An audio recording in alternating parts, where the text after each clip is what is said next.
Llywodraeth Cymru, ni'n mamer. Hwn yw'r lle. Hwn yw'r fwy gwag. Comisiynydd Iaith Llywodraeth Cymru cefnogwydd gan gwmnïau mawrion wrth i'n dinistrio'r iaith. A dyn ni ddim hyd yn oed yn gwybod beth ni'n gallu cael wrtho fe. Hawliau i gwmnïau nid bobl Cymru. O ie, achos mae'n gweud yn y mesur yn dweud.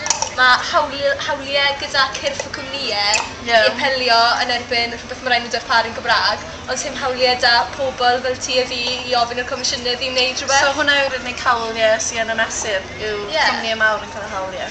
O ie, achos gwersi nofio. Sim gyda ni'r hawl gofyn am gwersi nofio yn gan yr ddifr lleol ni. Na, does dim hawliau yn y mesur, dyma'r problem. Gweithredu ar fyrbwyll ci bach i'r Llywodraeth. O ie, achos y prif weinidog yfe sy'n penodi'r Comisiynydd. Wel, dwi heb hyd yn oed troi fynd ar breaks cinio 2 awr cael chat efo Carwyn, probably. Ie, i ffrind y Carwyn. Eidio trwy'n gweithio cwmnïau preifat, wel ie, ni wedi clywed y stori na o blaen ag ni. Allu dweud unrhyw beth yn lle bod ni'n pechu Tesco yn ffrind mawr ni. A dim statws swyddogol i'r Gymraeg, wel... Beth sy'n bod hyd yn o'r gwydres ddim yn gweithio? Mae just yn arogli o check. Cadw'r Gymraeg yn ei lle, wel, mae'r mesur yma jyst yn cadarnhau. Mae'n jyst moyn cadw'r Gymraeg ar ymylon a dim eisiau gwneud yn rhan normal o bywyd.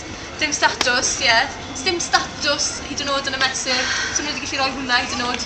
Yn y gyd sy'n nhw'n dweud yw, mae'r iaith swyddogol, mae'r iaith Gymraeg yn iaith swyddogol yn Nghymru, a so nhw wedi gallu gwneud na hyd yn oed. Dim hyd yn oed y peth minimum wnaethon nhw addo oedd hwnna. Dyn nhw hyd yn oed cynnwys yna. Dim hyd yn oed peth yna, minimum. Reit, wel, fi'n credu bod ni'n cael gwbl o bobl drama fori. Bydd yn hapus iawn gyda hyn. Fori 1:00, beth ti'n meddwl? Dydd Mercher, swyddfa Comisiynydd Iaith Cymru.